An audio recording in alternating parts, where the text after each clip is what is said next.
Bu dəfə balığı çox gözəl bir üsulla hazırlamışam. Nə yağı yandı, nə də ki evdən qoxu gəldi. İndi isə necə hazırladığımı sizinlə bölüşürəm. Qaba un, su, duz, istiot əlavə edib qarışdırdım. Daha sonra təmiz yuyub doğradığım balıqların tikələrini bir-bir bu qarışıma əlavə etdim. 1 dəqiqə saxladıkdan sonra aş süzənin içərisinə əlavə etdim. Daha sonra aş süzənə biraz suyu, yəni bu qarışımı çəkildikdən sonra qızğın tavada hər iki tərəfli qızartdım.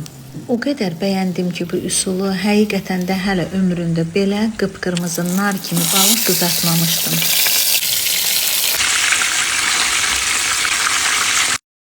Balıq orada qızarsın, mən isə yanına yaraşan narlı soğan hazırlayım. 1 ədəd iri narı dənələdim.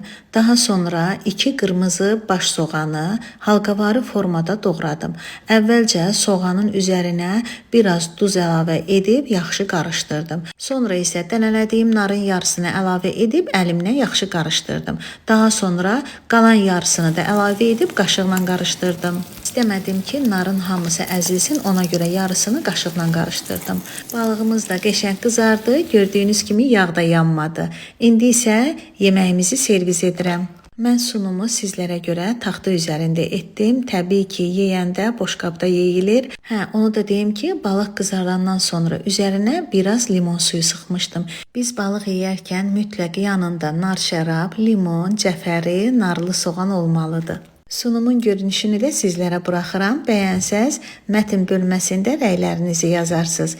Artıq balığı yeyə bilərik. Gördüyünüz kimi həm gözəl qızarıb, həm də içi yaxşı bişib. Bu da bu üsulla qızartdığım balığın xırçıltısı.